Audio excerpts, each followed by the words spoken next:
Yes, my people, I don't come again to update our mindset. Ndi Igbo, anywhere you dey, may una open our ear.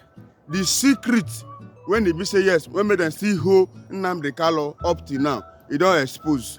I talk and say, before they go hold Nnamdi Kanu up till now, there must be something when they instigate them. People they feel say, I don't know what they talk. But right now, the secret, it don't expose. I don't want to talk too much. I want you to bring up the video. For those of us who never see them, Mona watch them and see the secret why they still hold Nnamdi Kanu up till now. And as you dey watch them, I beg you in the name of God, make sure say you go like, comment and share. Share them very important so that it go reach the hands when holding Nnamdi Kanu. When you say yes, we're not going to know the secret why they still hold them up till now. Thank you. The matter on ground here today, and he's been one that's been lingering, and he's been in custody and detention for a long time right now. And right now, what do you make of the court's ruling? First, freeing Nnamdi Kanu last week, and now the Attorney General has really filed another matter of stay of execution. Will you kindly give us an interpretation of these two matters, which are legally inclined? First of all, I think that the federal government should not posture themselves as one that disobeys court order. It will be a very wrong signal they are sending to the Nigerian public. If a court as high as the appeal court gave a judgment and say discharged, you are discharged from this, the first thing is the interpretation, you are freed from this. Now, perhaps they forgot to add acquitted. That would have closed the door finally. But in their sense of responsibility, they still think that other facets of that case can go on, which means that Nnamdi Kanu should have been freed from detention and attend the other proceedings from his house as a free man. So what politics are they bringing into this thing? Do they want me to teach them law? A law officer of the Federal Republic. What is discharged to him? They shouldn't play politics. Meanwhile, 2 days ago, we are told that some Boko Haram members who were arrested,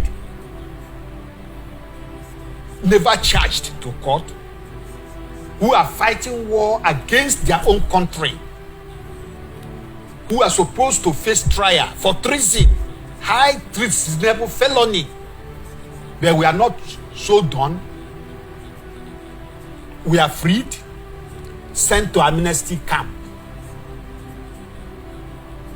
Nnamdi Kanu, in the lower court, is faced trial of treasonable felony equal to what the other guys who were freed. Which guys are you referring to now? The Boko Haram people, okay, who were freed and sent to amnesty camp to be rehabilitated. Is their crime lower than another? Is there any lower treason and another higher treason? Is it not the same thing? So they should not bring politics into this, and they should not overheat the polity. To me, even if they have filed a case of stay of action, does it stop the discharge of Nnamdi Kanu? Stay of action, please, court, I want you to give approval to our application that this man should not be discharged. And until the court so hold the previous judgment still subsists. In other words, the judgment of the Court of Appeal still subsists. So why did the court actually say discharge and did not add the word acquitted? In the wisdom Okay. of their lordships, they have, if you read that judgment, very fine. In fact, that is one of, I would say, the best, because I'm yet to read others. Others, okay. Very fearless.